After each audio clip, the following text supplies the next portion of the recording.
Grihalakshmi scheme, 2,000 rupees a month to every woman head of a house. Gruhalakshmi ಯೋಜನೆಯ ಮಂಜೂರಾತಿ ಆದೇಶವನ್ನು ಸಾಂಕೇತಿಕವಾಗಿ ನಾಡಿನ ಆ ಗೃಹಲಕ್ಷ್ಮಿಯರ ಪರವಾಗಿ ಮೂವರು ಮಹಿಳೆಯರು ಇದೀಗ ಸನ್ಮಾನ್ಯ ಮುಖ್ಯಮಂತ್ರಿಗಳಿಂದ ವೇದಿಕೆಯಲ್ಲಿರುವ ಗಣ್ಯರಿಂದ ಇದನ್ನು ಪಡೆದಿದ್ದಾರೆ.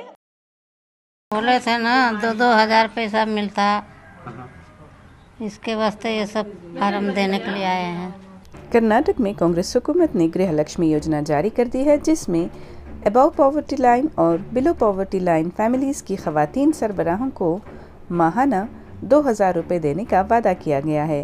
रजिस्ट्रेशन शुरू होते ही कई खवातीन मुताल्लिक़ा मराकज़ पर पहुंची.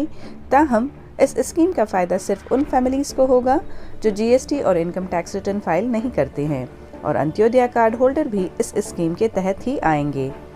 कर्नाटक कांग्रेस हुकूमत ने इस स्कीम के लिए करोड़ों की रकम मख्तस की है, जिससे रियासत की 1 करोड़ से ज़ायद खवातीन को फ़ायदा पहुँचने की उम्मीद है. ताहम BJP को लगता है कि कांग्रेस हुकूमत इन स्कीम्स के लिए तकरीबन 58,000 करोड़ रुपए इकट्ठा नहीं कर पाएगी. बोले थे ना 2,000 पैसा मिलता, इसके वास्ते ये सब फार्म देने के लिए आए हैं. तो सरकार बोला देंगे करके, इसके वास्ते सब ये करके लेके आए हैं. अच्छा लग रहा है. हमको गृहलक्ष्मी आई है. हमारा घर में 4 बच्चे हैं.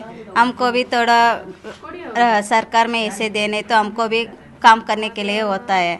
बच्चे के लिए थोड़ा थोड़ा काम का स्कूल को कुछ देना पे देना होता है, अच्छी होता है. हम रेशन कार्ड का नंबर डाला है, आधार नंबर है और पान कार्ड क्या है, आधार कार्ड, पान कार्ड और